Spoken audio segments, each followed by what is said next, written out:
So this is our bus transmission. The one thing that had to go was the bug transaxle, because unfortunately, when we put a 150 horsepower Subaru engine behind it, it would most likely totally destroy the ring and pinion, maybe shred some gears. Not gonna be good. The only thing that I need to do is put this bushing in the back, somewhere in here, I'm not sure where. So we gotta pull the tail housing off of this thing and install this bushing, and then after we clean it up, get the new bushing in, I'm gonna show you guys the beautiful piece of hardware that we got from Kennedy Engineering. On the last episode, we introduced you guys to our fairly sad looking Beetle and got right to work tearing it apart. The next order of business was to scavenge our donor car, but got sidetracked by some hidden gems that were left in the back. It was back to pulling the motor, then time to say goodbye to our little legacies so we can dive right into the Beetle.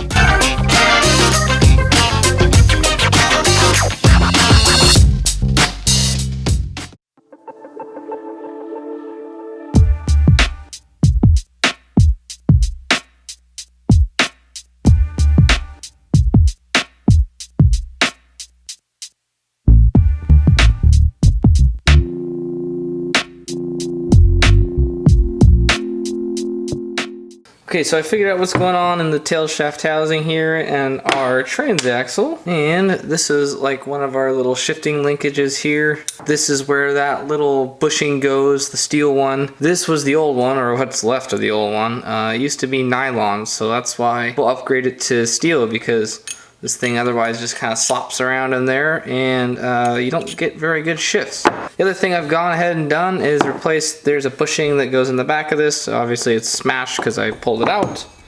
So I got the new bushing. It also comes with a new seal so that oil's not leaking out of the back of that. And I've got my gasket set so we can replace the paper gasket on that surface, and then we should be able to put this thing in the car.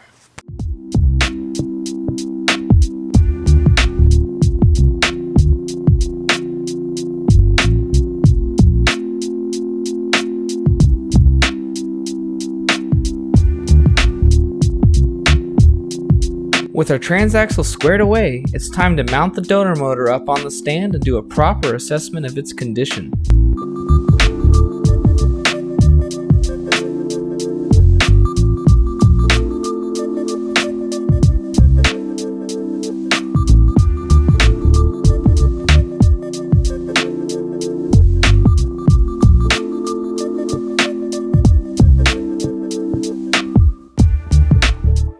So the next thing we gotta do is figure out what this mighty EP.2 needs for parts. Just taking a quick glance at it, sitting on the stand here now, it is absolutely disgusting. Looks like that front crankshaft seal and the camshaft seal has been leaking forever. So obviously I'm gonna need the seals. I'm not gonna do a timing belt because the timing belt looks good and all the idlers feel fine.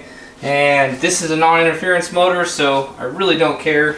But one thing I did notice taking the timing belt off is this crank pulley actually came loose at one point. The crank pulley was really wobbling on there, and the woodruff key actually sheared in half and it destroyed the old crank pulley. So the crank pulley's toast. The nose of the crank is still okay. There's a little bit of a step there, but it still fits tight with the pulley on there. So I ordered a woodruff key, and luckily I had the old harmonic balancer laying around off the race car, and it is exactly the same. So it's gonna work just fine for us. Order seals, I'm gonna order spark plugs, spark plug wire set, anything else that we need to reseal this, probably valve cover gaskets, and then I can pull the oil pan and reseal it. But I think for right now, just like our transaxle, this bad boy's getting pressure washed.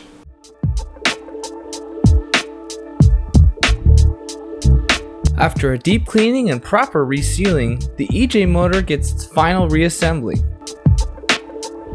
Our refreshened motor will have to wait patiently to receive its new home in the Baja Beetle.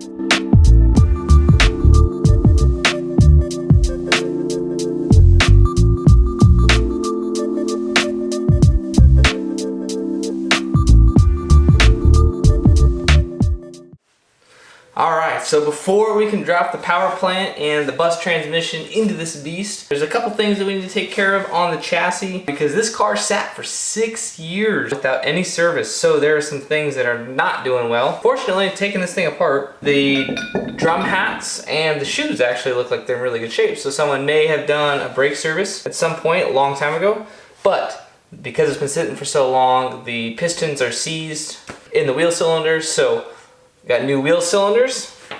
We're also going to do new wheel bearings. So I got this wheel bearing and seal kit.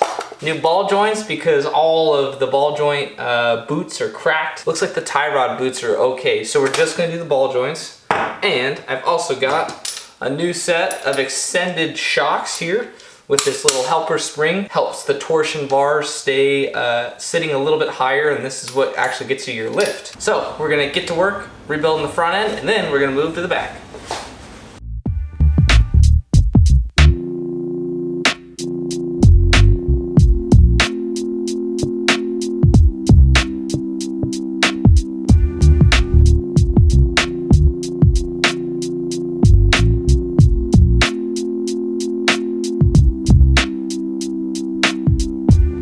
The free hydraulic press that was left behind in the back of the Legacy is already put to good use and makes easy work of replacing the ball joints.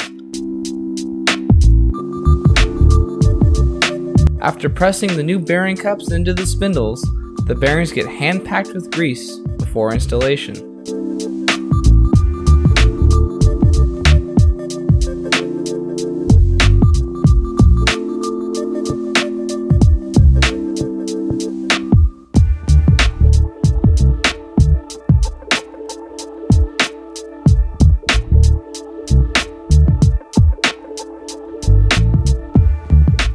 Alright, I want to show you guys. So the rear suspension is getting these air shocks. So basically what this is it's sort of like an airbag shock. It's got valving built inside of it so that it acts like a shock, but you can pump this thing up with compressed air and you can kind of control the ride height. So the nice thing about this is because of the added weight of the EJ and the bus transaxle, we should be able to offset our ride height. But the one thing I didn't like is it kind of comes with this cheap plastic hose. Works great on road, but off road it really can just get ripped off pretty easily. So I decided to do a test here. I went to the industrial supply store, my favorite place, A1 coupling, as you guys know. This is a JIC fitting, so it's a 37-degree flare. It's normally used for hydraulic applications, and this is a push lock style hose. And I've had it pressurized for about a day now, and it hasn't leaked down at all. I even put it in a bucket of water to make sure that there's no air bubbles coming out. So I think what we're gonna do is install these, and then we will run the lines later, because I don't want to get in the way. I kind of have to figure out where the transaxle and the engine is going to go first, and then we will deal with that. But pretty cool.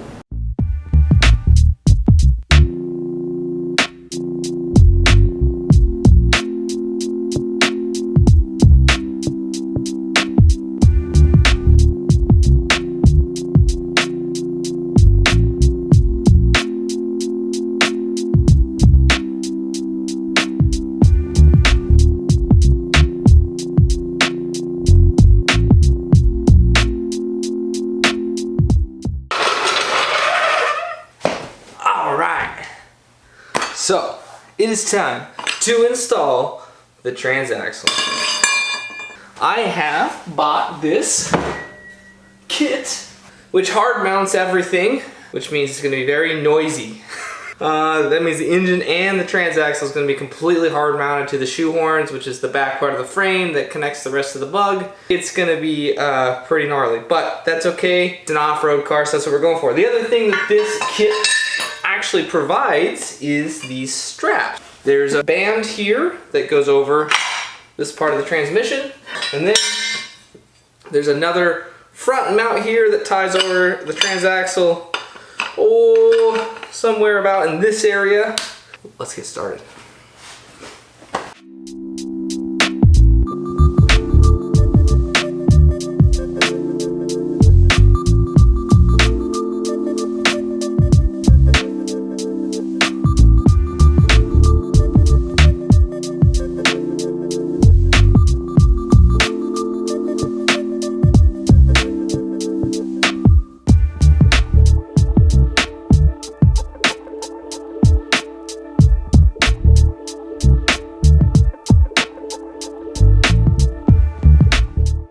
The transaxle is in. I got my little window cut up there to clear the nose of the transmission. I decided to not use the straps. I talked to a good buddy of mine who knows a lot about Volkswagens, and he said don't worry about the straps because they're basically overkill anyway. I was a dummy though, and that is the brake line up there. I cut through it on accident. Oh! God damn it!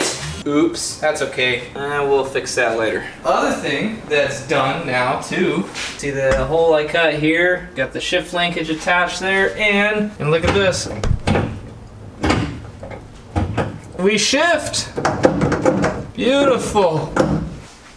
Alright folks, it's time for that to go in there. And here we got the little piece of technology that can make it all happen from a company called Kennedy Engineering. They are probably the #1 in the industry when it comes to adapting bus transaxles to any type of engine. Look at this thing. Beautiful. So it's got the pilot here that pilots onto the bus trans. And then it has the dowel pins that line up the bell housing for the EJ22, and then we have our flywheel extended, so it has the EJ bolt pattern on the back, has the counterbore and the ring gear for the bus clutch and bus starter, and then we have a stock bus clutch kit. So all our hardware, it's cleaned, ready to go. I just need to get this thing off, then we're gonna install it.